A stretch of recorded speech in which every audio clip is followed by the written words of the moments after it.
in Dallas, Texas, inside the gleaming arena of Crossroads Cathedral. A weathered old man in the back row was about to disrupt one of America's largest megachurches without uttering a single word. What began as another polished Sunday broadcast would turn into something far more significant than anyone anticipated. When the cathedral's security team moved to investigate a non-participating guest, they had no idea they were approaching a man whose very presence would challenge everything the ministry had become. Clint Eastwood was not your typical churchgoer. At 85, his face carried the deep lines of a life fully examined. For decades, he had lived as both artist and philosopher, a filmmaker who explored the darkest corners of human nature and the brightest possibilities of redemption. His eyes, still sharp beneath heavy brows, had witnessed war, injustice, violence, and grace. Now, in his twilight years, he sought truth wherever it might be found, stripped of pretense and performance. When Crossroads Cathedral's security team tried to question him for his stillness, they confronted not hostility but something far more powerful, quiet certainty that could not be moved, shaken, or manipulated. What began as a routine check would become a spiritual reckoning. The lights of Crossroads would never shine quite the same after one man refused to perform faith on command. Sunlight poured through the massive glass panels of Crossroads Cathedral that Sunday morning, casting geometric shadows across floors polished to mirror brightness. The cavernous arena, once home to professional basketball and rock concerts, now served as America's third-largest megachurch.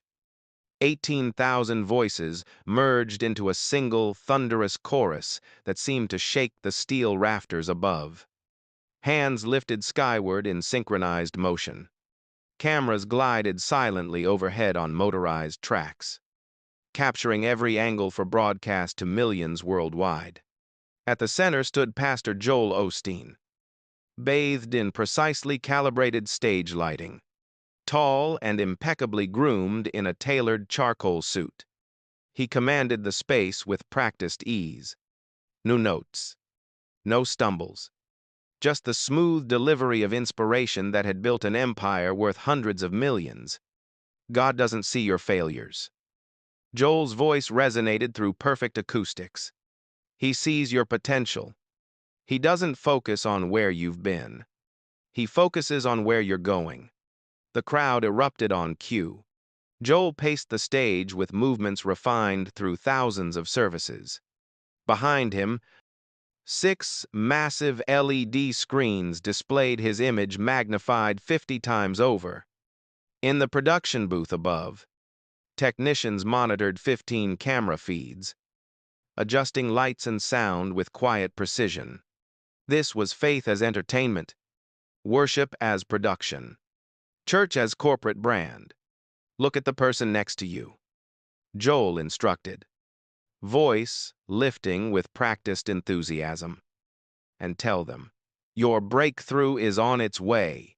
The congregation turned obediently, repeating the phrase with earnest conviction. Joel watched the energy ripple through his flock. This was the moment he lived for 18,000 people, moving as one under his gentle command. This was power. This was what he had built. But in the back row, far removed from the lights and orchestrated energy, a man sat in absolute stillness.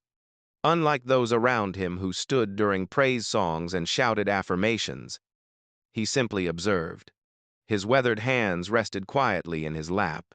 His face, deeply lined and unmistakably recognizable to anyone who had watched movies over the past 6 decades, held an expression of thoughtful attention but nothing more. No enthusiasm, no participation, no performance. Clint Eastwood had not planned to attend Crossroads that morning. A mechanical failure had grounded his flight from California, leaving him stranded with an unexpected Sunday layover. Something about visiting the famous megachurch intrigued him, not celebrity curiosity, but genuine desire to understand this modern phenomenon where faith had become indistinguishable from entertainment. He wore no disguise, a simple flannel shirt, worn jeans, and a fedora that had seen better days. At 85, he had long ago stopped caring about recognition. Fame was hollow currency that could buy attention but never truth. He had come seeking substance, curious whether any remained beneath all the production value. What he found troubled him. Near the main entrance, Raymond Cole scanned the congregation with trained efficiency. The former Dallas police detective had spent 20 years on the force before retiring to head Crossroads' security operation. He had developed an instinct for spotting trouble before it materialized. Today's service was running smoothly, exactly as Pastor Joel preferred. Raymond adjusted his earpiece, listening to updates from his 12-person team. Everything was proceeding according to script, like clockwork. Always like clockwork. "Sir," a voice crackled through his earpiece. "We've got someone in Section 47 who's not participating, just sitting there. Been like that for 20 minutes. Raymond frowned. Non-participation was not technically a problem, but it created visual inconsistency in the broadcast. When cameras panned the congregation, they needed universal engagement. One person sitting still while everyone stood and cheered broke the illusion of unanimous devotion. "Disruptive?" Raymond asked quietly. "Not exactly. But people around him keep glancing over. It's becoming a distraction. I'll check it out." He moved with purposeful efficiency along the outer aisle. On stage, Joel transitioned seamlessly into his sermon's main points. Gestures synchronized perfectly with background music that swelled beneath his words. "Your destiny is not determined by your critics," Joel declared. "What other people think about you is not nearly as important as what God thinks about you." The crowd responded enthusiastically. Voices calling "Amen" and "That's right." "Pastor!" The energy reached its crescendo. Exactly as designed. This was what Joel did best, creating moments of collective euphoria that felt spiritual but required no real commitment. No sacrifice. No transformation. In the front row, Catherine Osteen maintained her supportive smile, nodding at appropriate intervals. Her blonde hair was perfectly styled, her designer dress carefully chosen. But those who knew her well might notice something had shifted in recent months. Questions she dared not voice aloud gnawed at her during these Sunday spectacles. Today, her attention kept drifting toward unusual activity near the back. Security personnel moving with uncharacteristic urgency. Raymond reached Section 47 and immediately identified the subject of concern. An older man, sitting perfectly still while everyone around him stood in worship. Something about the figure seemed familiar, but he could not place it. What he noticed was the intensity of the man's gaze. Not hostile, not judgmental, simply observant in a way that felt almost invasive, as if those eyes were seeing through the spectacle to something underneath.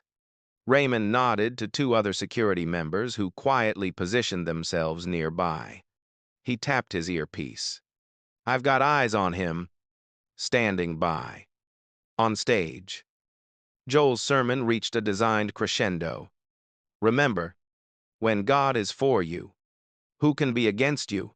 The forces that are for you are greater than any opposition you might face." Music swelled dramatically. The crowd erupted. Cameras panned smoothly across uplifted hands and joyful faces. And in the back row, Clint Eastwood remained motionless, watching not the show itself, but the machinery behind it. The choreography of emotion, The manipulation of collective psychology. The reduction of ancient faith into modern entertainment. His face revealed nothing. But his eyes, those eyes that had stared down fictional villains and real-world challenges, continued their calm assessment. As the music transitioned to quieter worship, Raymond received another message. The words made him straighten. Pastor Joel is asking about Section 47. He wants it handled. Raymond blinked in surprise. He had not realized Joel could even see the back rows while maintaining his sermon flow. The man's awareness was remarkable, but the directive was clear. Handle it. Tell the pastor I'm on it. No action necessary at this time. The response came back immediately. Firmer. Pastor says, address it now. Quietly. But now. Raymond took a slow breath and approached the seated man. Leaning in close. Excuse me. Sir. Is everything all right? Clint looked up. His eyes met Raymond's, with a directness that made the former detective pause. No hostility. No defensiveness. Just calm presence. Everything's fine. His voice carried that distinctive, gravelly quality that had narrated countless films. Just observing. Something in the tone. The absolute lack of apology. Gave Raymond pause. He knew the difference between genuine threat and simple nonconformity. This man posed no danger. He was simply choosing not to participate in the collective performance. Sir, we've noticed you're not joining the worship. At Crossroads, we encourage full participation. It enhances the experience for everyone. Clint's expression did not change. I'm participating in my own way. The response was so simple, so undeniably reasonable, that Raymond found himself without a counter-argument. There was no hostility here. No disruption to justify removal. Yet his instructions had been clear. Before he could respond, a woman in the row ahead turned around. Her eyes widened with sudden recognition. Wait a minute. Aren't you Clint Eastwood? The name rippled outward like a stone dropped into still water. Heads turned.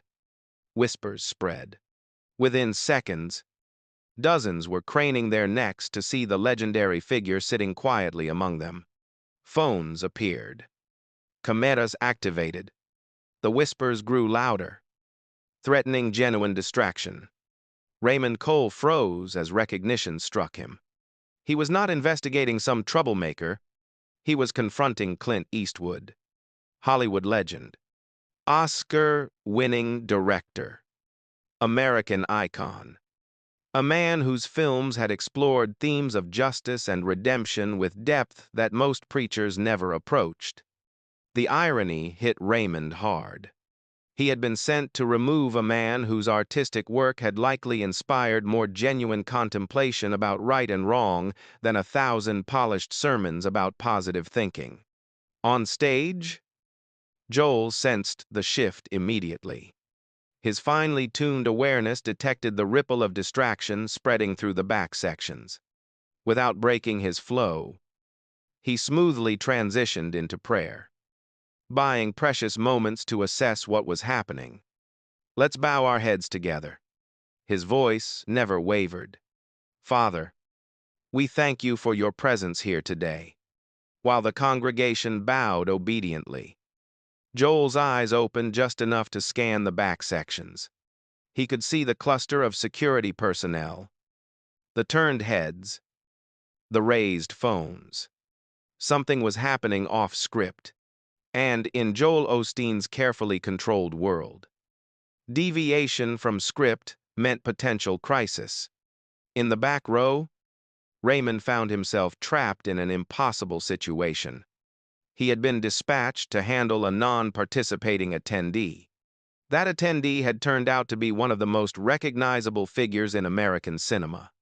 And Clint Eastwood was simply sitting there, watching the unfolding drama with patient calm. Pastor Frank Morrison. an 80-year-old elder who had served Crossroads since before its transformation into a megachurch empire. Observed from 3 rows ahead. His weathered face creased into a knowing smile. He leaned toward his wife, Martha. "I believe we're about to witness something very interesting today." His wife, equally perceptive after decades of ministry, nodded slowly. Something needed to happen. Maybe this is it. As Joel's amplified voice led the congregation through carefully worded prayer, the real drama was only beginning. Far from the lights and meticulously maintained illusion, something authentic was about to break through. And once that kind of truth entered a space built on illusion, there was no telling how far the cracks might spread. The prayer reached its natural conclusion, and all God's people said, "Amen." The congregation responded in thunderous unison. Joel opened his eyes, smile firmly in place, and nodded to the worship leader.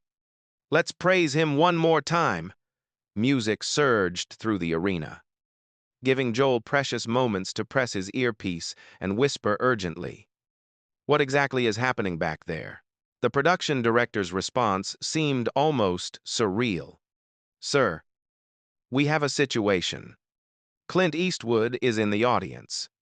Security approached him for not participating. It's becoming a scene." Joel nearly missed a step. Clint Eastwood. The Clint Eastwood. Here. Being confronted by security for sitting quietly. His mind raced through implications. This could be a nightmare. Or an opportunity. Everything depended on how he handled the next few minutes.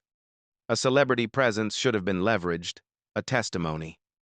A photo opportunity dominating social media for days. But the context was all wrong. Why had no one informed him?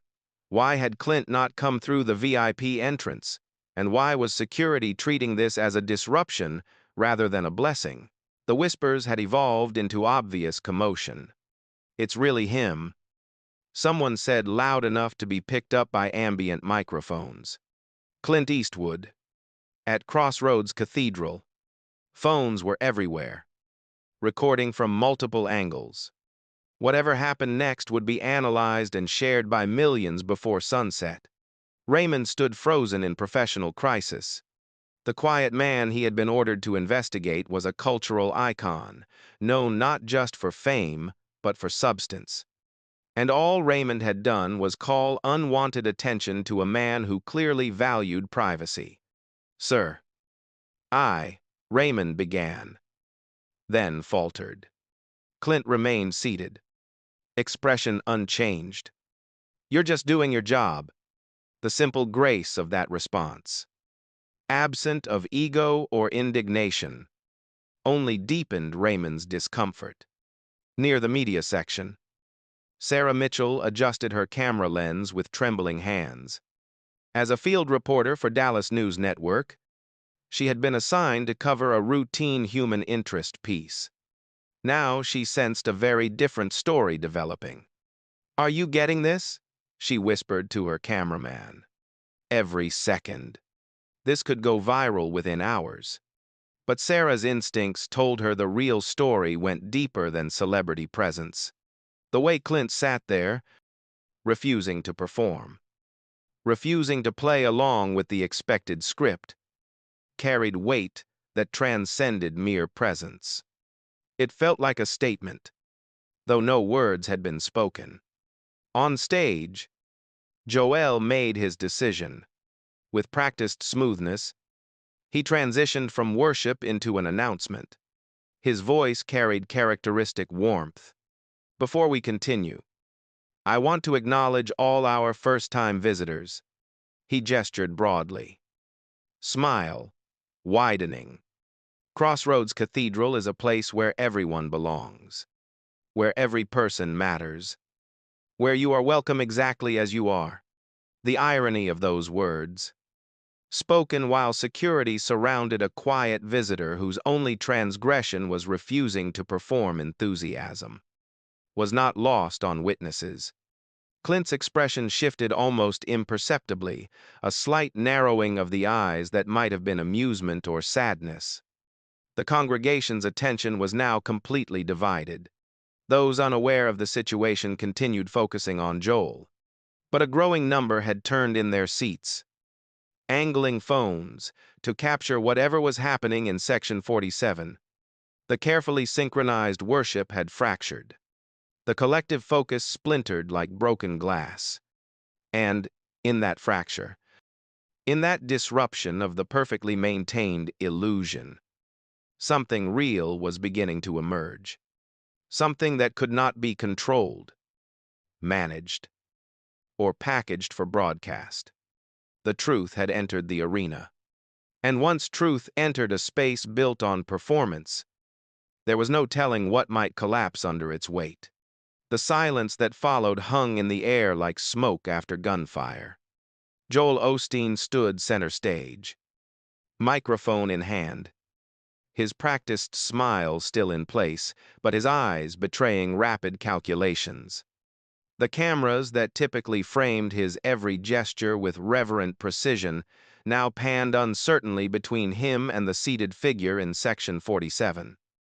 18,000 people held their collective breath, sensing something unprecedented unfolding before them.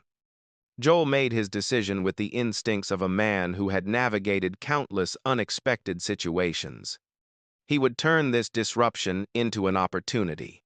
He would reclaim control through generosity. "Well," Joel said with a carefully modulated chuckle, "it seems we have a very special guest with us today." His voice carried that characteristic warmth that had made him one of America's most successful religious figures. "And it appears there's been some misunderstanding with our security team." The congregation's scattered murmurs grew louder. Those unaware of the commotion turned in their seats, following Joel's gesture toward the back sections. The massive LED screens flickered, then displayed a wide shot of Section 47. Clint Eastwood appeared on 6 enormous screens simultaneously, his weathered face filling every sight line. A ripple of genuine excitement passed through the crowd. Some stood for a better view. Others raised their phones higher. The whispers multiplied, spreading like wildfire through dry grass. But Clint himself seemed the least affected person in the room.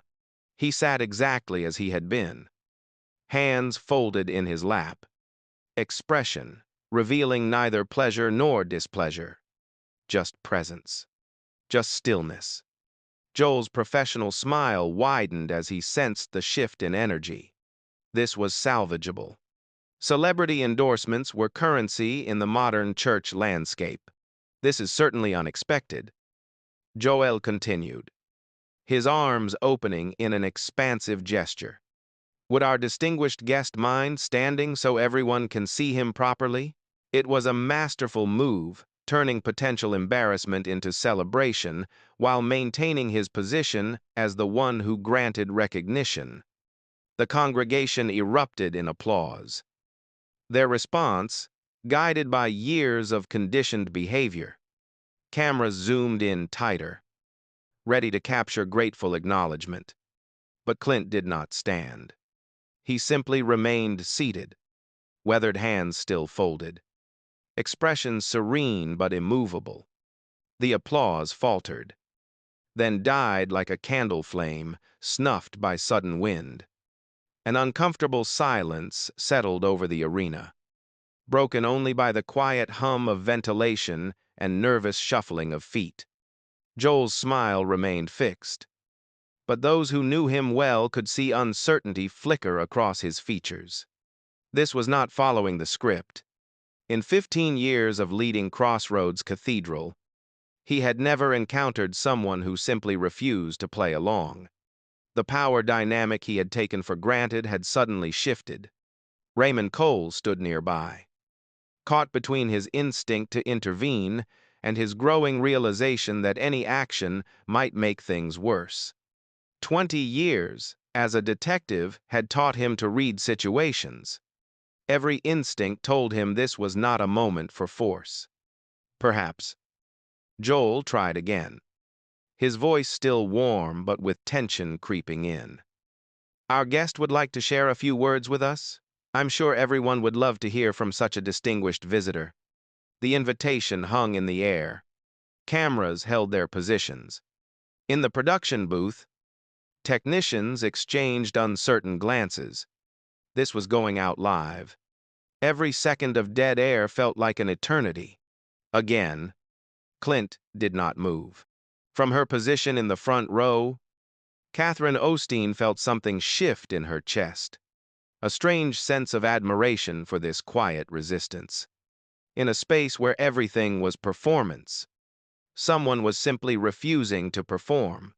After 12 years of watching her husband build this empire, she was witnessing something authentic break through the facade. "Sir." Raymond leaned down close, his voice barely audible. "Pastor Joel is inviting you to the stage. It would really help if—" "Thank you," Clint interrupted softly, his gravelly voice carrying that distinctive quality that made even simple words sound weighted.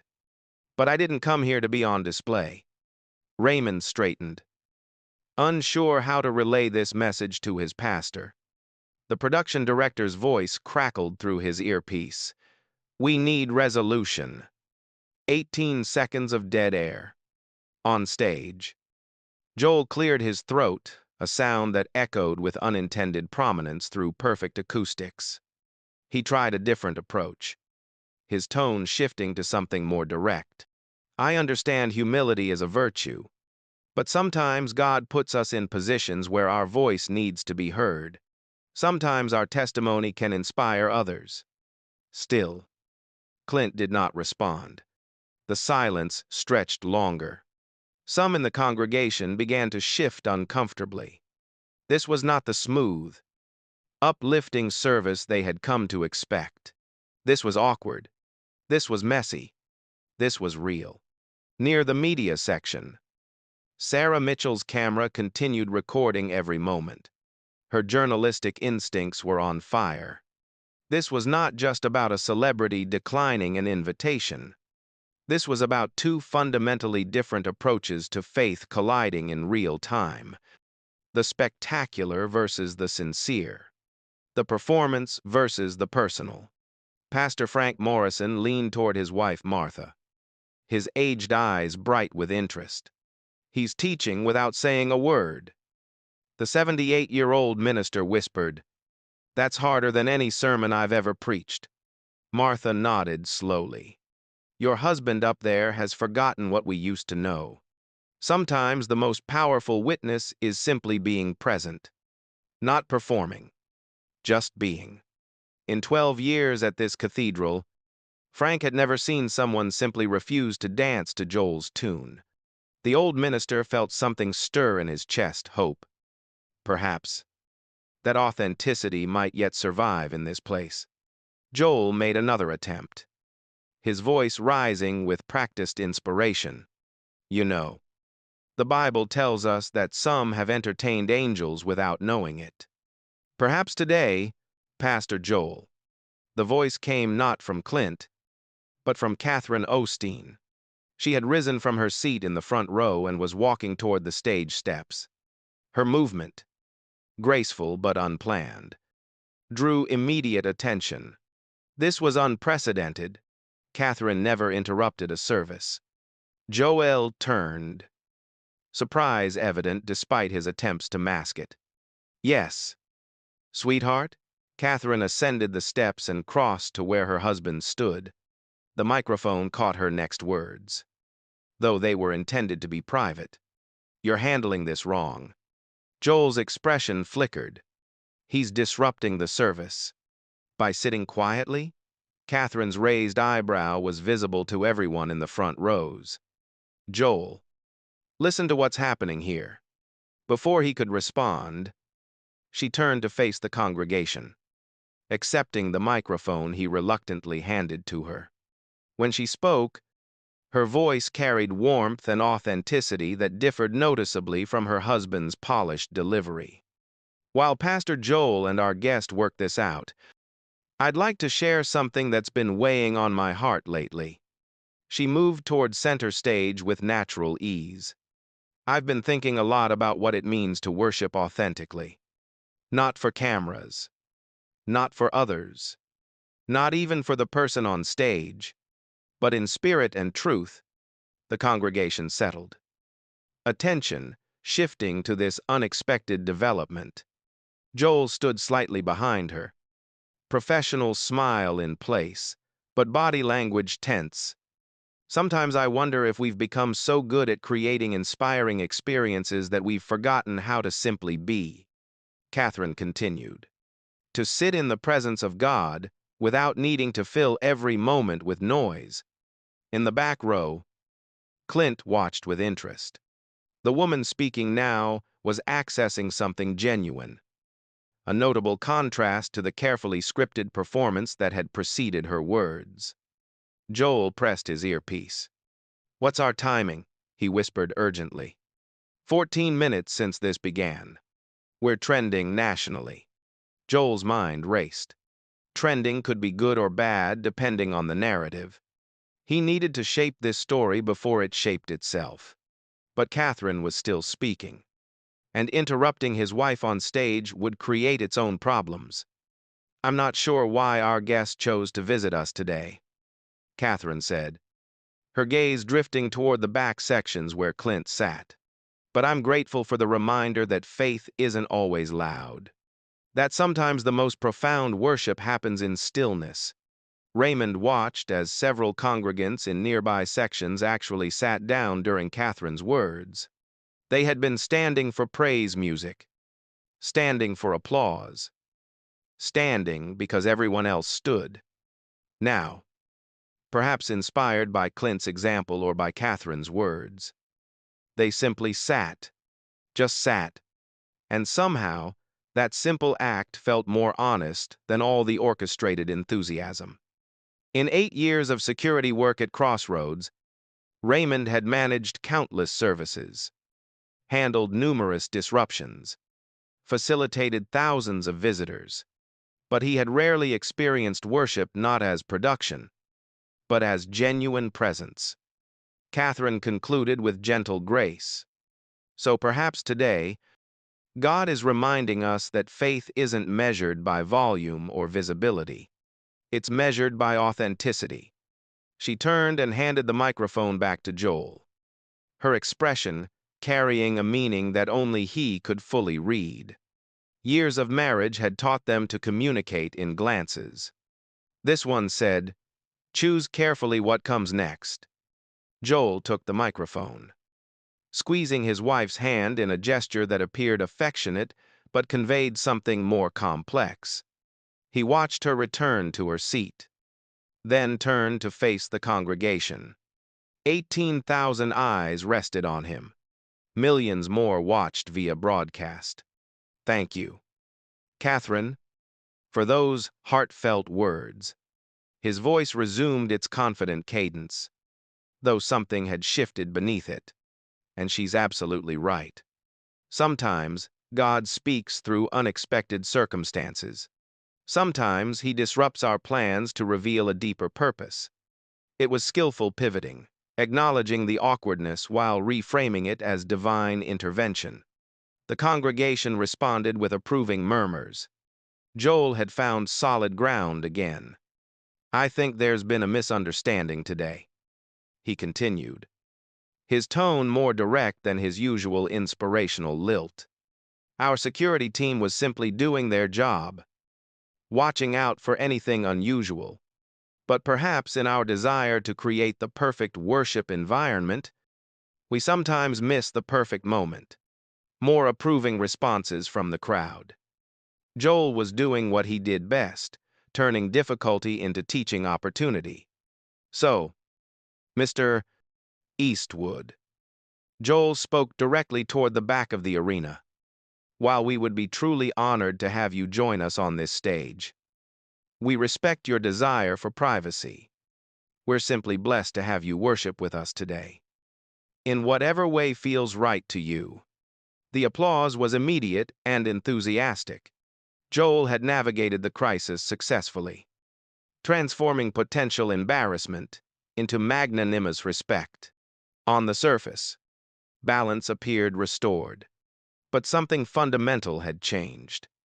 Throughout the vast arena, phones remained raised, capturing not Joel but the man who had refused to join him. The congregation's focus had split permanently. The carefully directed attention now divided between the performer and the person who would not perform. Clint remained unchanged, neither pleased by acknowledgement nor bothered by attention. His stillness carried its own authority, a presence that grew more compelling precisely because he made no effort to compel. Joel sensed this division and made another calculated move. In fact, let's do something different. Raymond, would you please bring a microphone to our guest? Perhaps he'd be willing to share a brief word from where he's seated. Another tactical decision respecting Clint's refusal to come to stage while still incorporating him into the service's flow, still maintaining some measure of control. The congregation's energy lifted at this compromise. Raymond took a wireless microphone and approached Clint once more, acutely aware that cameras now tracked his every step. "Mr. Eastwood," Raymond said, offering the microphone with professional courtesy. "Pastor Joel is asking if you'd share a few words with the congregation. Just from your seat. Nothing formal." Clint looked at the microphone, then up at Raymond. His eyes held no criticism, no judgment, just that same gentle certainty. "I appreciate the invitation," Clint said, his voice carrying naturally without amplification. "But I didn't come here to speak. I came to listen." The words were simple, direct, unothered, yet they landed with unexpected weight. Raymond stood there, microphone still extended, suddenly feeling foolish. What was he doing? Trying to force a man to perform faith on command? "Sir, it would mean a lot to everyone." Raymond tried once more, hearing the weakness in his own argument. Clint's expression softened slightly, weathered face, showing something that might have been compassion. "Son, sometimes the most important message is silence." The exchange was picked up by congregants seated nearby, who whispered it to others. The words spread through the arena like ripples in still water. With each retelling, the phrasing shifted slightly, but the essence remained. The famous visitor had refused the spotlight twice, and his reason cut deeper than any sermon. On stage, Joel waited, smile still in place but tension now visible in his shoulders. When Raymond returned without Clint's participation, Joel faced a crucial choice: press the issue and risk looking like a bully, or release control and accept what was happening. The congregation watched, collectively holding their breath, sensing that whatever came next would matter. Joel's decision came wrapped in practiced grace. "Well, folks," his laugh seemed genuine if slightly strained, "it seems our guest truly came to worship, not to be recognized. And isn't that a powerful reminder for all of us?" He gestured broadly. "In a world of selfies and social media, sometimes the greatest strength is found in humility." It was a beautiful recovery, transforming rejection into sermon illustration. The congregation responded with enthusiastic applause. Joel had done it again, taken an awkward moment and shaped it into teaching. But the dynamic had been irrevocably altered. In a space engineered to focus all attention upward toward the platform, every consciousness remained aware of the calm presence in the back row. The man who had commanded attention precisely by refusing to demand it. Throughout the arena, something ancient had broken through the modern veneer. The simple power of authentic faith, refusing to dress itself in spectacle. Frank Morrison nodded slowly to himself, a slight smile creasing his weathered face. In 60 years of ministry, he had witnessed countless sermons, hundreds of altar calls, dozens of spiritual movements, but rarely had he seen such profound impact from such simple presence. "The greatest sermon," he whispered to Martha, "is a life lived in truth." And as Joel launched into an abbreviated version of his planned message, his words seemed to echo slightly hollow against the silence that had briefly filled Crossroads Cathedral. The real message had already been delivered, not from the stage, but from the back row, not through words, but through their absence, not by performance, but by the refusal to perform. The sermon continued, but the service had fundamentally changed, and everyone present knew it. The service concluded with Joel's usual closing prayer, but the energy had fundamentally shifted. As the congregation filed out of Crossroads Cathedral that Sunday afternoon, conversations clustered not around what had been said from the stage, but around what had not been said from the back row. People moved more slowly than usual, as if awakening from a collective trance into more individual awareness. Clint Eastwood departed through a side exit, declining the dozen interview requests that materialized within minutes. He offered no statements, no explanations, no social media posts. He simply left. Raymond Cole escorted him to the parking structure, walking in companionable silence that felt more honest than any words. "Thank you for your patience today," Raymond said as they reached Clint's rental car. Clint turned, studying the former detective with those penetrating eyes. "You're asking yourself the wrong questions." Raymond blinked. "Sir? You keep asking, did I do my job correctly?" Clint's gravelly voice carried quiet certainty. "Start asking, was the job itself correct?" The words landed like stones in still water. Before Raymond could respond, Clint had climbed into his car and driven away, leaving the security chief standing alone in the concrete structure with thoughts he could not quite silence. By the time Raymond returned to the cathedral's administrative offices, the digital storm had already begun. Sarah Mitchell's footage, shot on her phone, since her station's official cameras had been restricted to approved angles, had been posted to multiple platforms. Within an hour, it had been shared 10,000 times. Within 3 hours, 50,000. By midnight, the video had been viewed 15 million times. The headlines wrote themselves: "Clint Eastwood refuses Joel Osteen's stage at Crossroads Cathedral. Hollywood legend's silent protest at Megachurch goes viral. When Clint Eastwood said no, the moment that stopped a service." But the comment sections told a deeper story. People were not discussing celebrity behavior or religious protocol. They were talking about authenticity. He didn't come for attention. He came for truth. Notice how uncomfortable everyone got when someone refused to perform? This is what real faith looks like. No cameras. No spotlights. Just presence. Been going to megachurches for years. First time I've seen someone be genuinely humble. Joel Osteen sat in his home office long past midnight, scrolling through the endless commentary. His wife, Catherine, entered quietly, setting a cup of tea beside him that he did not touch. "You should sleep," she said gently. "How can I?" Joel's voice carried an edge she rarely heard. "Do you see what they're saying? 15 million people watched our church become a spectacle today. Not the good kind. The kind that exposes what we've become." Catherine pulled up a chair beside him.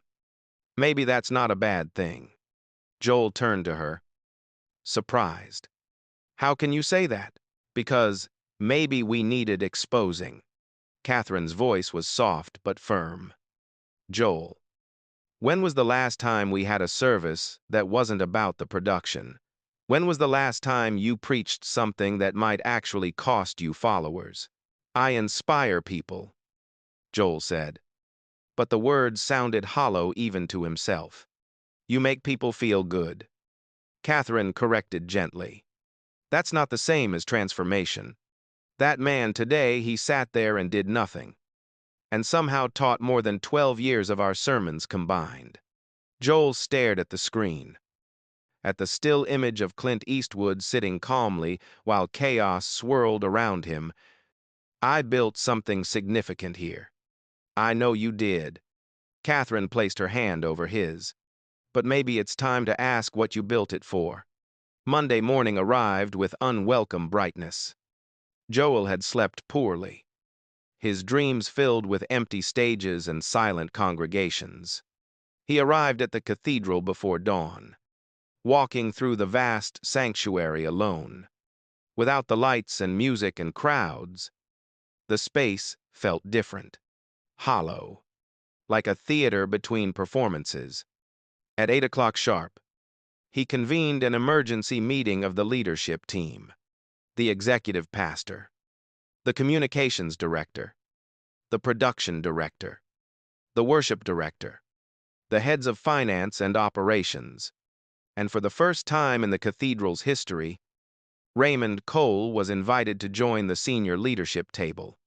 The communications director opened his laptop, projecting social media analytics onto the conference room screen. We're trending across all platforms.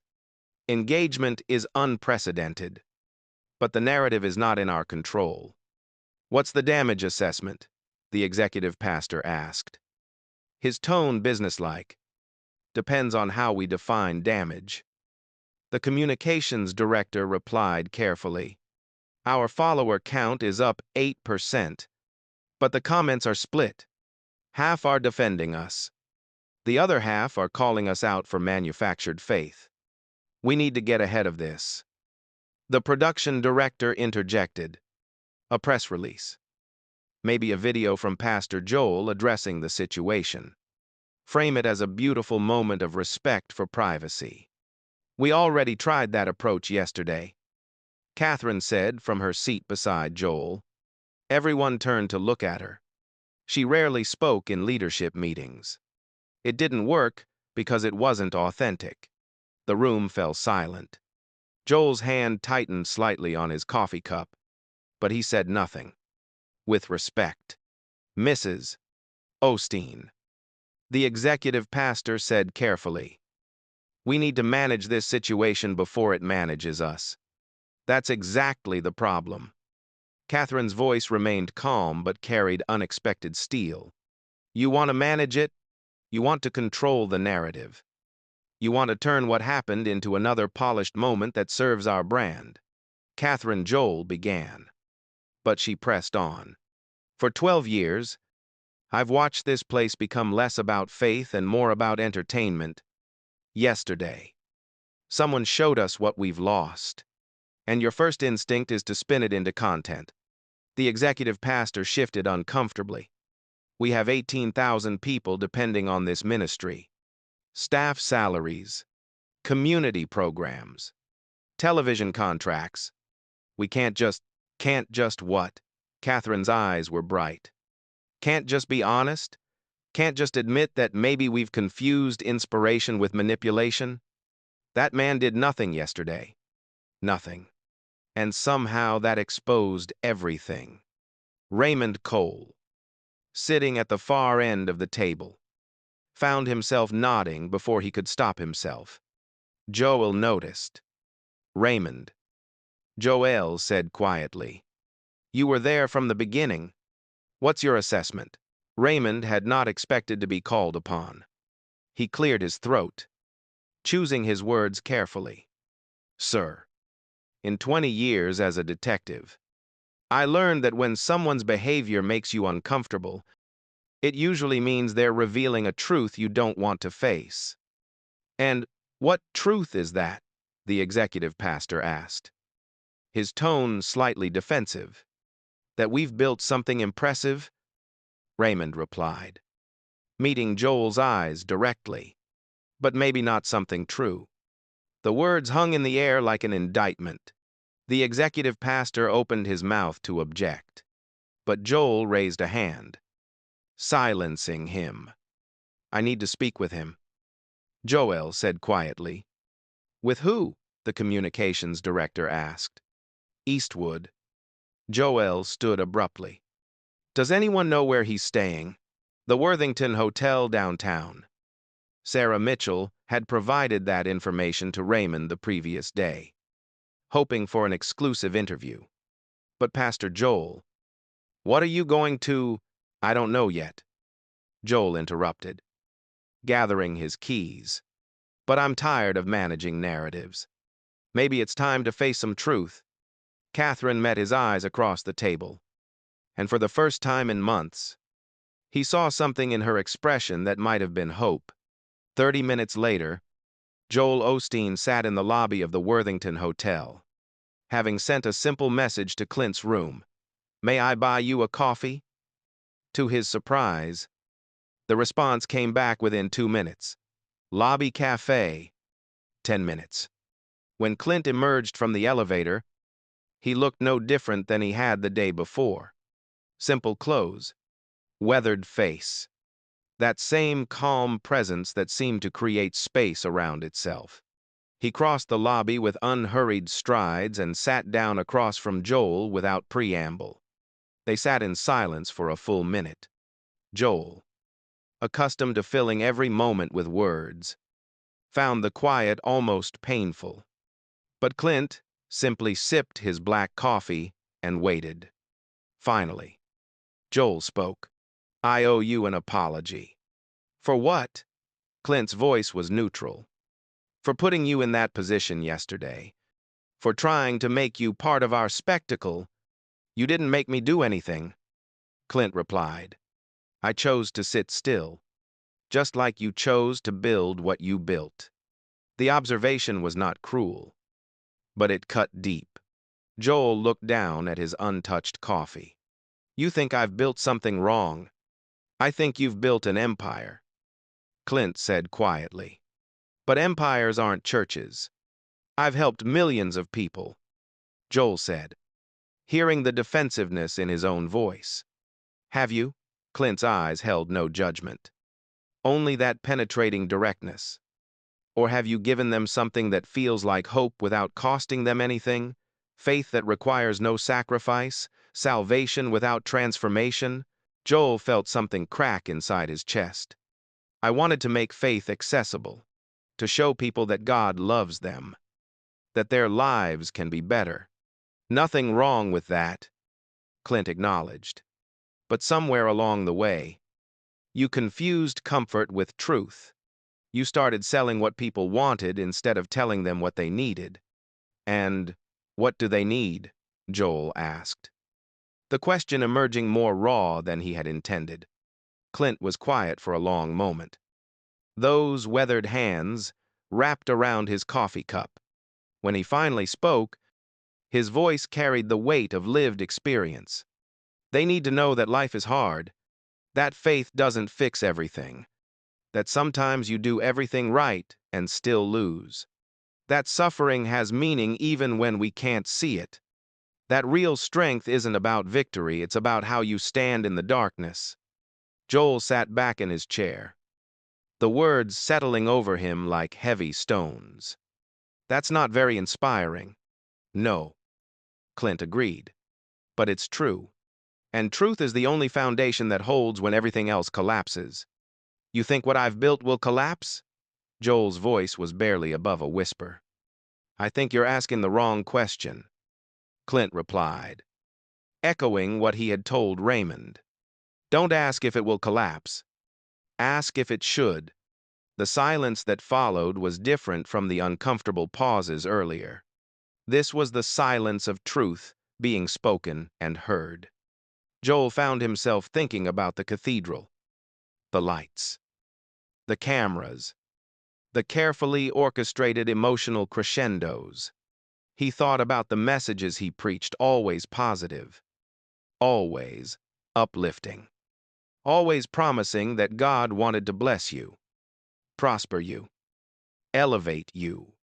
When had he last preached about suffering, about sacrifice, about the cost of discipleship? I don't know how to change this, Joel admitted finally. The machinery is too big. Too many people depend on it. Then start small. Clint said simply. One service. One honest message. See what remains when you strip away the spectacle. People will leave, Joel said, voicing his deepest fear. Some will, Clint agreed. The ones who came for entertainment. But the ones who stay, those, will be there for the right reasons. Joel looked at the man across from him. This weathered filmmaker, who had spent decades exploring the darkest aspects of human nature and the fragile possibility of redemption. Why do you care? You could have just walked away yesterday. Never given it another thought. Clint's expression softened slightly. Because I've been where you are. Different industry. Same trap. You start out wanting to tell truth. But the machinery demands product. The audience wants comfort. The money follows what's popular, not what's real. Eventually, you look up and realize you've become something you never intended to be. How did you get out? Joel asked. By making the hardest choice I ever made. Clint replied. I walked away from guaranteed success to try something that might fail. I stopped asking what the audience wanted and started asking what the story needed. Lost a lot of money. Lost a lot of fans. But I found something more valuable. What? Integrity, Clint said simply. The ability to look in the mirror and recognize the man looking back. Joel sat with that for a long moment. Through the cafe window, he could see Dallas's downtown towers glinting in the morning sun. Symbols of commerce and power and success. He had built his own tower. Just of a different kind. Next Sunday, Joel said slowly, the words forming even as he spoke them. I want to try something different. No stage lights. No production. Just honesty. Clint nodded once. That's a start. Will you come? Joel asked. Then immediately regretted the question. He was doing it again, seeking validation. Wanting the endorsement. But Clint's response surprised him. No. This needs to be yours. Not mine. I was just a mirror. What you do with what you saw, that's your choice. They sat in silence for another minute. And this time, Joel did not find it uncomfortable. Finally, Clint stood, extending his hand. Joel shook it, feeling the calloused strength of a man who had spent decades working with his hands as well as his mind. One more thing, Clint said as he turned to leave. Hope doesn't come from feeling good. It comes from truth. And truth is always harder before it's freeing. Then he was gone, moving through the lobby with that same unhurried grace, leaving Joel alone with his cold coffee and the most important decision of his ministry. When Joel returned to Crossroads Cathedral that afternoon, he found Catherine waiting in his office. She looked up as he entered, searching his face. Well? She asked quietly. Joel sank into his chair, suddenly exhausted. He's right. About all of it. Catherine moved to sit across from him, taking his hands in hers. So what are you going to do? Something that might destroy everything we've built. Joel said, meeting her eyes. Or might finally build something worth having. Tell me, Catherine said softly. And for the first time in years, Joel Osteen told his wife not what the audience wanted to hear. Not what would grow the ministry. Not what would trend on social media. He told her the truth about his doubts, his fears, his growing awareness that success and significance were not the same thing.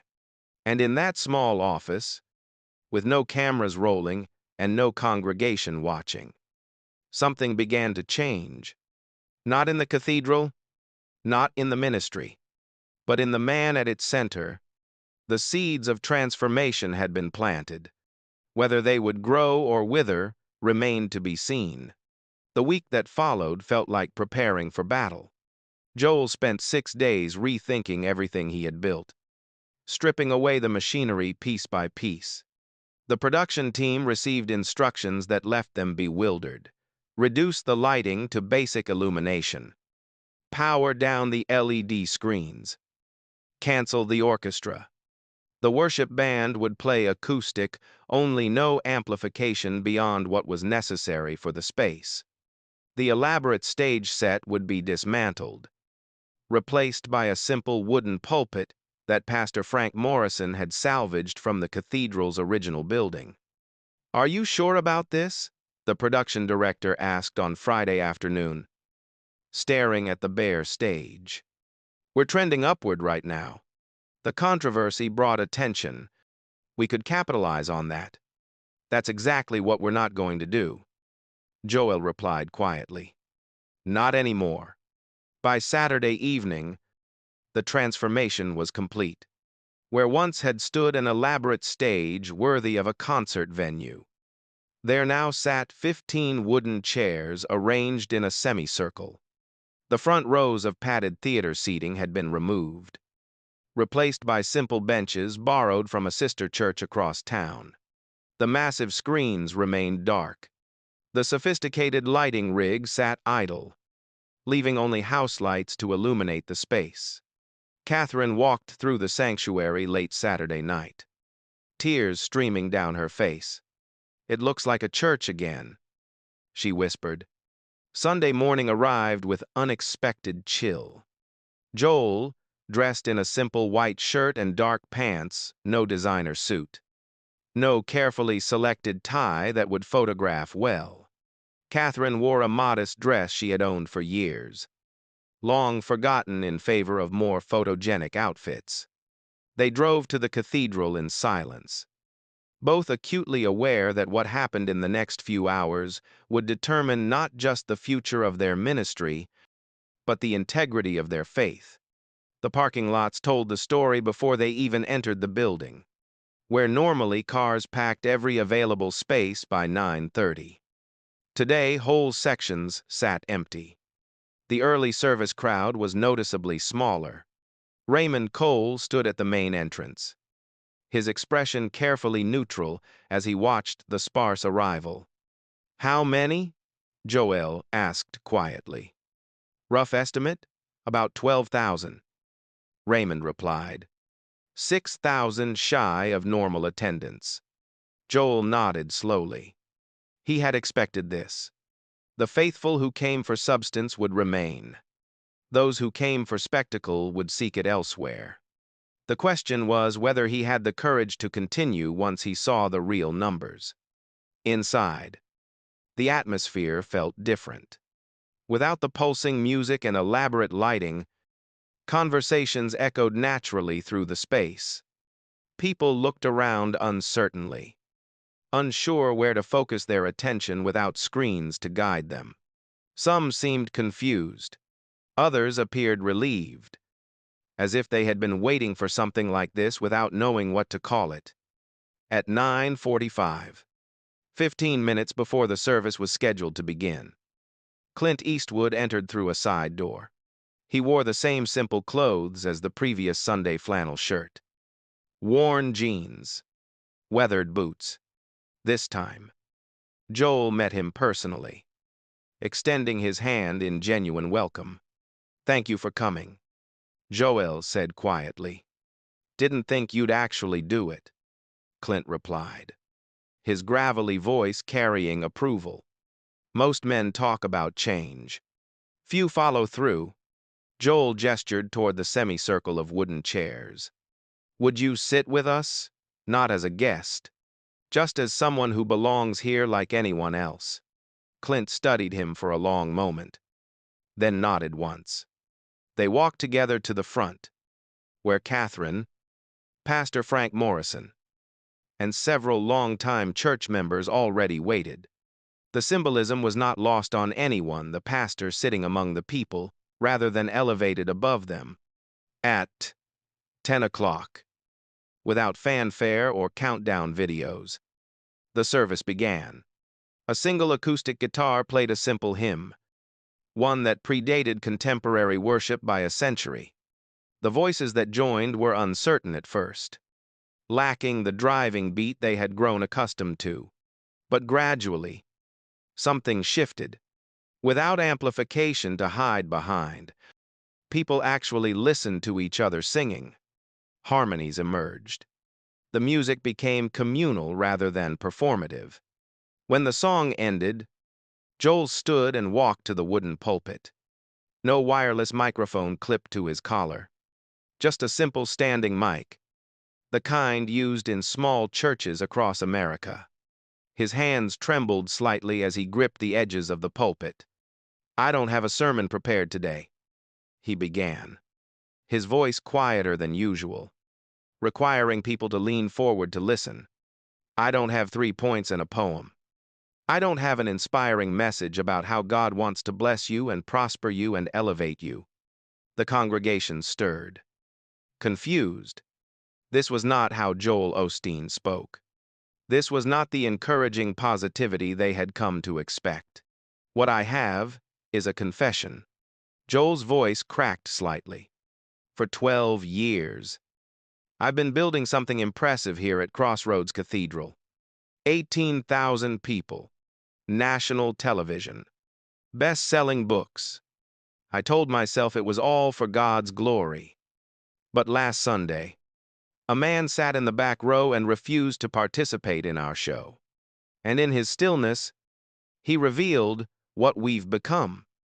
Joel paused, his eyes scanning the reduced congregation.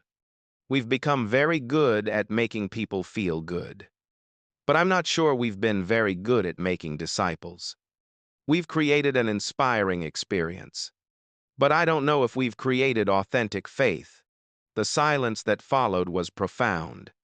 No one coughed or shifted or whispered. 12,000 people held their breath. "Last Sunday," that man Joel gestured toward where Clint sat among the circle of chairs, "taught me more through silence than I've taught through 1,000 sermons. He showed me that real faith doesn't need spotlights and smoke machines. That worship isn't a production to be consumed. That sometimes the most powerful testimony is simply refusing to pretend." From his seat, Pastor Frank Morrison closed his eyes, tears leaking down weathered cheeks. This was what he had prayed for during every one of those 12 years. Honesty, vulnerability, a shepherd who led by example rather than performance. But not everyone was moved. Near the middle section, a man in an expensive suit stood abruptly. David Thornton, chairman of Crossroads Board of Directors, his face flushed with anger barely contained. "Pastor Osteen." His voice rang out, amplified by the acoustics of the space. "What exactly are you doing?" Joel turned toward him, surprised. "David, I'm trying to." "You're destroying everything we've built." David's voice rose, righteous indignation pouring out. "This cathedral employs 200 people. We have television contracts worth millions. We fund 12 community outreach programs. We provide for the homeless, feed the hungry, support missionaries across the globe. And you're throwing it all away for what? Authenticity?" The word dripped with contempt. Several board members seated near David nodded in agreement. Others looked uncomfortable, caught between loyalty to the institution and something stirring in their conscience. "This isn't about being authentic," David continued, his anger building. "This is about being irresponsible. You've gutted our service, stripped away everything that made us effective. And for what? So you can feel better about yourself? So you can assuage some crisis of conscience?" Joel opened his mouth to respond, but David pressed on, now addressing the congregation directly. "We built something significant here, something that reaches millions, something that changes lives and provides hope. And because one Hollywood actor sits quietly for an hour, We're supposed to abandon everything we've accomplished? That's not wisdom. That's cowardice. The words landed like blows. Several people in the congregation nodded. They had come because Crossroads inspired them, lifted them, made them feel like God was on their side. This new version felt uncomfortable, challenging, uncertain. Then Clint Eastwood stood. The movement was slow, deliberate, carrying weight that silenced the room immediately. He did not raise his voice. He did not rush. He simply rose to his full height, his weathered face impassive, and turned to face David Thornton. The silence that followed was absolute. "You want to know who I am?" Clint's voice was low, gravelly, carrying to every corner of the space without amplification. "I'm someone who spent 50 years in an industry that sells illusions. I know what it looks like when a man sells hope that costs nothing. When he builds an empire on making people feel good without making them better." He paused, letting the words settle. "Joel isn't destroying what you built. He's trying to save what remains before it's too late. Because what you built, impressive as it is hollow. A beautiful building with no foundation." David's face reddened. "You have no right to come into our church and..." Jesus overturned tables in the temple. Clint interrupted quietly. "Drove out those who turned his father's house into a marketplace. You talk about feeding the hungry and helping the poor. But you're more concerned about television contracts and employment numbers. You've confused the business of church with the church itself." "This cathedral feeds 5,000 people a month," David shot back. "How many do you feed?" "Not enough." Clint admitted simply, "But at least I'm not selling them false comfort while I do it. At least I'm not building my legacy on their need for entertainment." The exchange was brutal in its honesty. Catherine sat frozen in her chair, watching her husband's board chairman and the man who had catalyzed this transformation face each other in open conflict. "You don't understand what we've built here," David said, his voice shaking with rage. "You don't understand the good we do." "I understand exactly what you've built," Clint replied, his tone not harsh, but implacable. "I've seen it before. Different setting. Same trap. You start with good intentions. Then success comes. Then you need to maintain that success. So you compromise. Just a little at first. You make it more palatable, more appealing, more accessible. You smooth out the rough edges. You avoid the hard teachings. You become very good at giving people what they want instead of what they need." He turned to face the full congregation now, his voice carrying quiet authority. "This church is dying. Not because of attendance or money. It's dying because it lost its soul. You've become experts at inspiring people, but inspiration fades. Transformation lasts, and transformation requires truth, even when that truth hurts." David Thornton stood trembling with rage for a long moment. Then he gathered his jacket and turned toward the aisle. "I will not be part of this destruction. Anyone who cares about what we've built should leave now. There are other churches, real churches that understand ministry requires resources and reach." He walked toward the exit. 3 other board members stood and followed. Then several couples from the front rows. Then a family with teenagers. Then more. The exodus was not dramatic or angry. It was quiet, sad, but definite. People who had come for inspiration and found challenge instead. People who wanted faith to be comfortable rather than convicting. Joel watched them go, his face showing the cost of what he had chosen. Catherine reached out and took his hand, squeezing it tightly. 200 people left.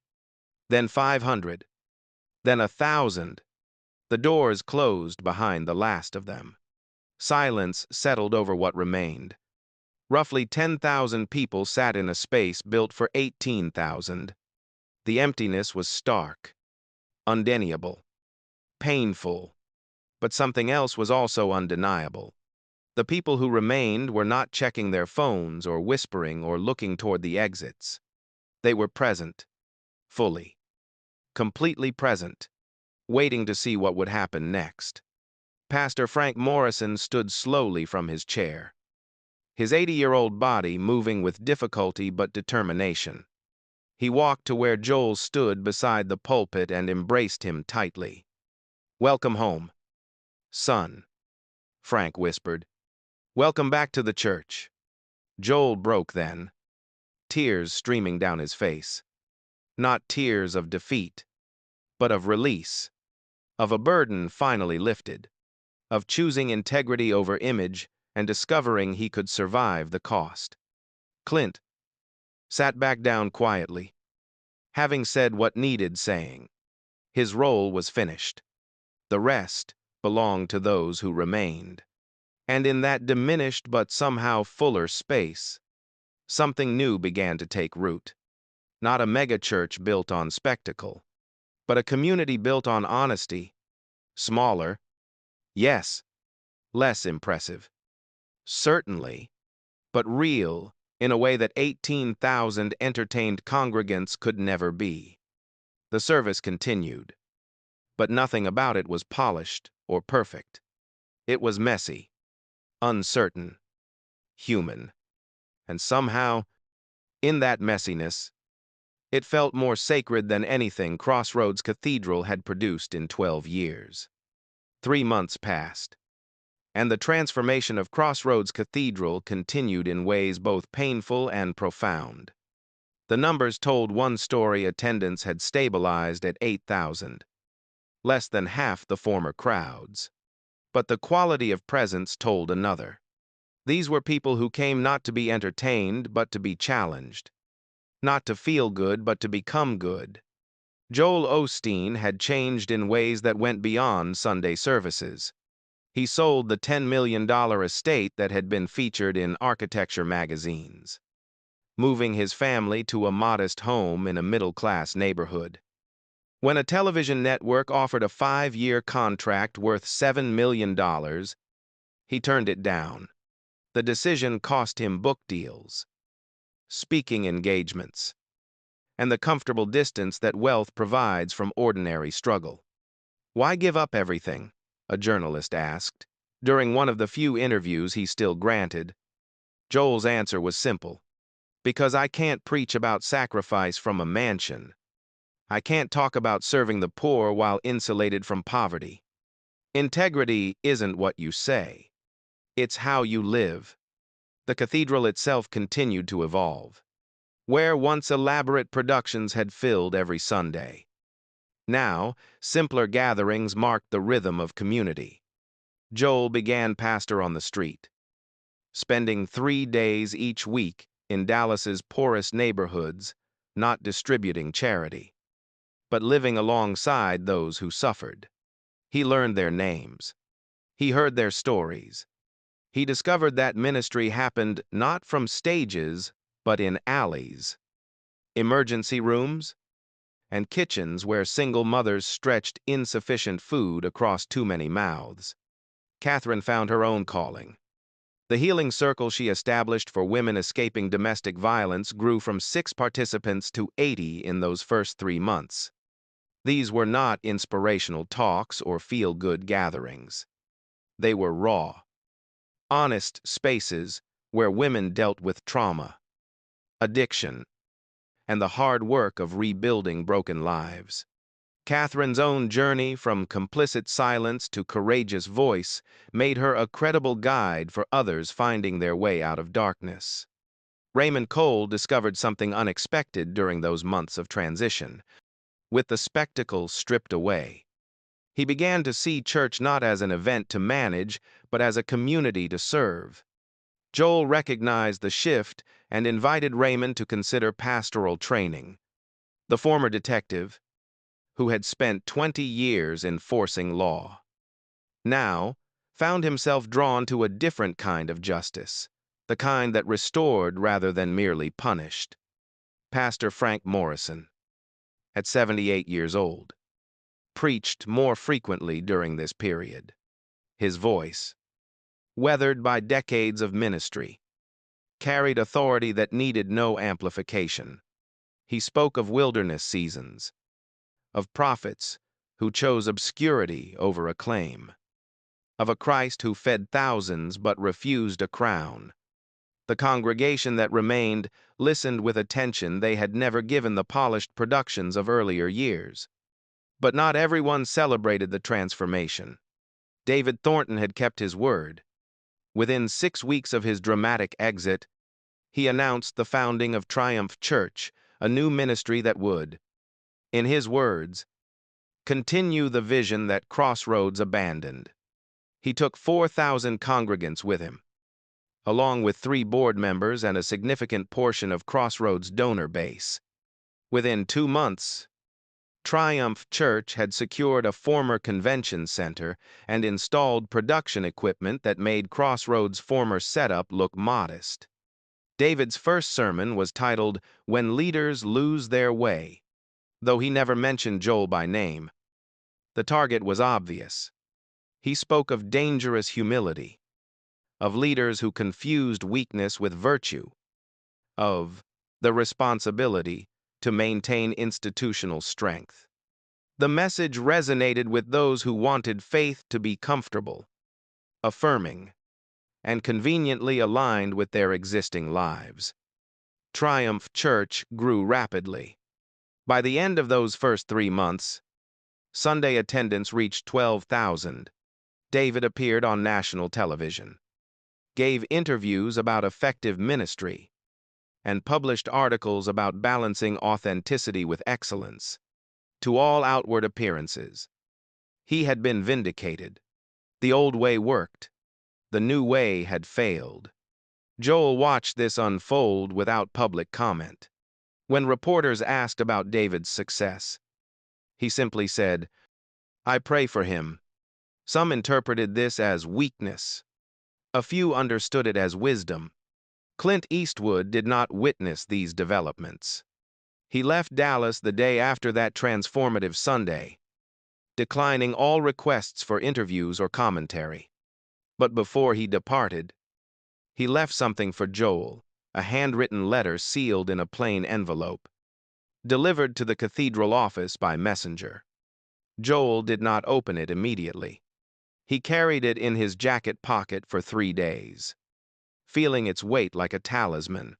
Finally, on a Thursday evening after a particularly difficult board meeting about budget cuts, he sat alone in his office and broke the seal. The letter was brief, written in the measured script of someone who chose words carefully. Joel, real change is never easy. The crowd will always prefer comfort to truth, entertainment to transformation. They crucified prophets and celebrated charlatans. This has not changed. What you did took more courage than anything I've seen in Hollywood, and I've worked with men who faced actual bullets. Those are easy compared to what you're facing. Bullets end things. What you're doing requires living with the consequences day after day. Remember this. Greatness is not measured by how many people applaud you, but by how many you can kneel beside in silence. Not by the size of your platform, but by the depth of your presence. Don't measure success by numbers. Don't measure it by growth. Measure it by whether you can look in the mirror and recognize the man looking back. You chose the harder path. Stay on it. The letter was signed simply, Clint. Beneath the signature was a single line in smaller script. A man's got to know his limitations. Remember, limitations are not weakness. They're wisdom. Joel read the letter 3 times that evening. Then he folded it carefully and placed it in his desk drawer, where he would read it again during the difficult months ahead. And difficult they were. The financial pressures mounted as donations dropped alongside attendance. Crossroads had to lay off 70 employees, secretaries, custodians, administrative staff who had served faithfully for years. Joel met personally with each one, apologizing for the pain his choices had caused them. Some understood. Others felt betrayed. All struggled with the sudden loss of income. The remaining staff took salary cuts. Joel reduced his own compensation by 60%, living on less than he had earned 15 years earlier. Catherine returned to work as a counselor, her degree in psychology finally put to use beyond the role of pastor's wife. They learned to budget carefully, to distinguish between needs and wants, to find freedom in simplicity they had never known in abundance. The critics were relentless. Christian publications ran articles questioning Joel's judgment. Business leaders who had once courted him now spoke of mismanagement and irresponsibility. Former attendees posted online about how Crossroads had lost its way, how Joel had destroyed something beautiful because of pride disguised as humility. Through it all, Joel continued, not because it felt good, not because results vindicated him, but because the alternative, returning to comfortable deception, had become impossible. He had looked behind the curtain of his own production and could no longer pretend the machinery was sacred. 2 years passed. Crossroads Cathedral stabilized at 6,500 regular attendees. The building felt different now, no longer a vast arena of spectacle, but an intimate space of community. The Sunday services remained simple: acoustic music, honest sermons that acknowledged doubt and difficulty, extended times of silence that once would have terrified anyone managing broadcast content. But the real church happened in smaller gatherings throughout the week, where once Crossroads had 40 small groups. It now sustained 150. These groups met in homes, coffee shops, and parks, not for Bible studies that reinforced comfortable beliefs, but for difficult conversations about how to live faith in a complex world. They studied not just scripture but poverty, justice, addiction, and suffering. They learned that discipleship was not about feeling blessed, but about being broken open. The volunteer ministry exploded, from 80 volunteers before the transformation. The number grew to 500. These were people who gave not money but time, not donations but presence. They tutored children in failing schools. They visited prisons. They sat with the dying in hospices. They rebuilt homes destroyed by disasters. They became the hands and feet of a faith that required more than showing up on Sunday. Joel wrote a book during this period. Not another bestseller about living your best life or claiming God's promises. This one was titled The Silence That Speaks: Finding Faith Beyond the Noise. It sold modestly, 30,000 copies in the first year, a fraction of his previous sales. But the letters he received from readers carried different weight. These were not thank you notes for inspiration. They were confessions from pastors who felt trapped in the same machinery, from believers who had always sensed something was missing, from seekers who had written off Christianity as performance until they read words that rang true. Meanwhile, Triumph Church continued its upward trajectory. David Thornton's ministry grew to 15,000 attendees. He built a media empire: podcasts, streaming services, merchandise. He spoke at conferences about church growth and effective leadership. His salary became public knowledge when tax documents revealed he earned $800,000 annually, living in a gated estate north of Dallas. Joel never responded publicly. When asked about David's success, he would say, only, "I hope he finds what he's looking for." Then, 18 months after Triumph Church's founding, the first cracks appeared. An investigative journalist began examining Triumph's finances. What she discovered was not illegal but deeply troubling. 70% of all donations went to salaries, facilities, and production costs. Only 15% reached actual ministry to those in need. The remainder covered marketing and expansion. David Thornton himself had used church funds to purchase a yacht registered under his wife's name, justified as a ministry tool for donor cultivation. The story broke on a Tuesday morning. By afternoon, social media erupted. By evening, news networks picked it up. By week's end, David Thornton was the subject of both a criminal investigation and widespread public disgrace. He held a press conference, tearful and defiant. He claimed misunderstanding, misrepresentation, misappropriation of his words. But the numbers did not lie. The yacht existed. The mansion was real. The disparity between spending on production versus charity was documented. Triumph Church hemorrhaged members. Within 3 weeks, Sunday attendance dropped from 15,000 to 8,000. Within 2 months, 4,000. The board demanded David's resignation. He refused, claiming the church was his vision, his calling. They voted him out anyway.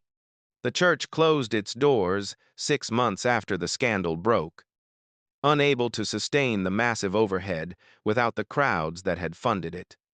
Joel heard the news while serving lunch at a homeless shelter. Someone showed him the headline on their phone. He read it, nodded once, and returned to ladling soup into bowls. He said nothing then. He would say nothing publicly about David's downfall. Judgment belonged to God. His role was different. On a Thursday evening, 9 months after Triumph Church's collapse, Joel sat in his office preparing for a small group meeting in the cathedral basement. He heard footsteps in the hallway outside, tentative, uncertain. Then a knock so soft he almost missed it. "Come in," Joel called. The door opened. David Thornton stood in the doorway. He looked different. The expensive suits were gone, replaced by jeans and a plain shirt. The confident posture had collapsed into hunched shoulders.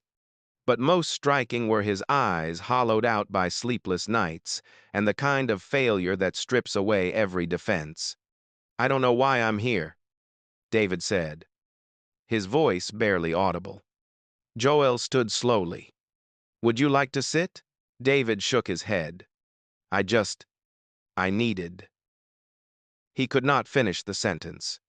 Tears began to fall. And with them came the breakdown he had been holding back for months.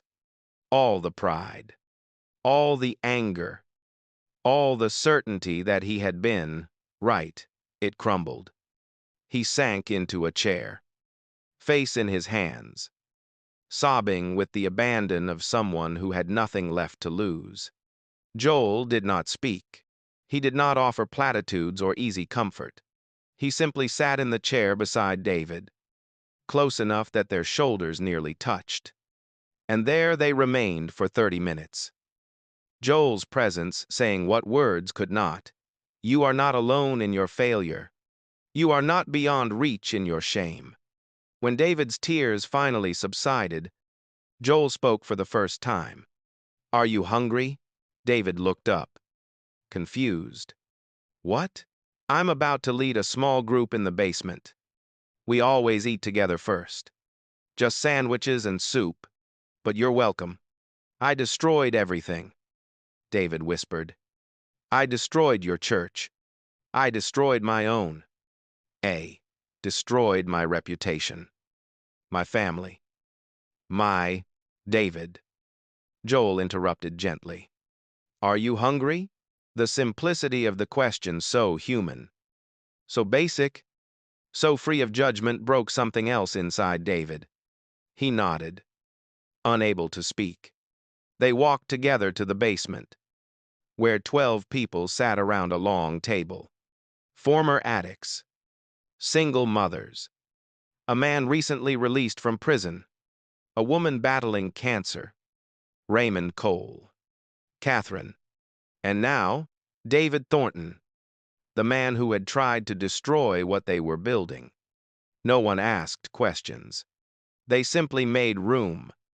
After the meal, they studied together, not with easy answers, but honest questions about what it meant to follow Christ in a world that rewarded pretense. David sat silent throughout, but his presence spoke volumes. This was what repentance looked like. Not public apology or managed image restoration. Just showing up broken and letting others witness the truth. When the group ended, David approached Joel. "Can I come back next week? You don't need permission." Joel replied, "This isn't about earning your way in. The door is open. After everything I said, everything I did." Joel smiled sadly. "David, I spent 12 years building an empire on people's need for comfort. You spent 2 years doing the same thing. We're both here because we failed. The only difference is what we do next." David returned the following week, and the week after, and the one after that. He took no leadership role. He sought no platform for redemption. He simply showed up, week after week, learning what it meant to be part of a community rather than commanding one. 3 months after David's first appearance at the small group, Pastor Frank Morrison announced his retirement. At 78 years old, his body was wearing down, though his spirit remained sharp. The cathedral held a celebration of his 60 years in ministry. It was simple, no elaborate productions, just testimonies from lives he had touched. When Frank stood to give his final sermon, his weathered hands gripped the wooden pulpit with familiar ease. "I've seen this church born twice," he began, his voice strong despite his age. "Once, when we were small and full of faith, then again when we were large and full of something else. Then a third time, a resurrection, when we died to what we'd become and rose as something smaller but truer." He paused, looking out over the 6,500 people gathered. "A man I didn't know came to this church 2 years ago. He sat in the back row and said nothing. And in his silence, he preached the sermon I'd been trying to preach for 12 years, that faith is not a show. It's a life, not a performance. It's a presence." Frank's eyes found Joel in the front row. Our pastor learned that lesson the hard way. He walked away from success to find significance. He gave up an empire to build a community. And in doing so, he taught us what Jesus meant when he said, "We must lose our life to find it." The old minister's voice grew softer, but somehow more powerful. "I'm leaving this church in hands I trust. Not because they're perfect, but because they're honest. Not because they have all the answers, but because they're willing to live the questions." He closed his eyes, speaking his final benediction from memory. "May you prefer reality to comfort. May you choose depth over breadth. May you measure success, not by numbers, but by faithfulness. And may you remember that the greatest sermon is a life lived in truth. Go in peace. Go in hope. Go in honesty. Amen." The congregation rose as one, not in applause, but in silent respect. Frank Morrison descended from the pulpit for the last time, and Joel embraced him, both men weeping openly. In the months that followed, the cathedral continued its transformation. Raymond Cole completed his pastoral training and was ordained. He took responsibility for community outreach, bringing his detective's mind to the complex problems of poverty and injustice. Catherine's healing circle expanded to 3 locations, serving 120 women at various stages of recovery. Joel continued his street ministry, often disappearing for days into the city's forgotten corners. David Thornton remained part of the small group. He took a job as a construction worker, rebuilding his life, one day at a time. He would never pastor again, the wounds were too deep, the trust too broken. But he became a living testimony to grace extended, to failure survived, to the possibility of beginning again. 1 year after Frank Morrison's retirement, on an ordinary Thursday afternoon, Joel received an email with no sender name, no subject line, just a single sentence. A man's got to know his limitations. Joel stared at the screen, recognizing the quote from Clint's letter, from the Dirty Harry films that had made the actor famous. He smiled, understanding the message beneath the words. Clint was still watching, still present in his absence, still reminding Joel of the wisdom found in acknowledging what you cannot do, what you should not try to be. Joel typed a reply, though he had no address to send it to. Thank you. I'm learning. He never received a response.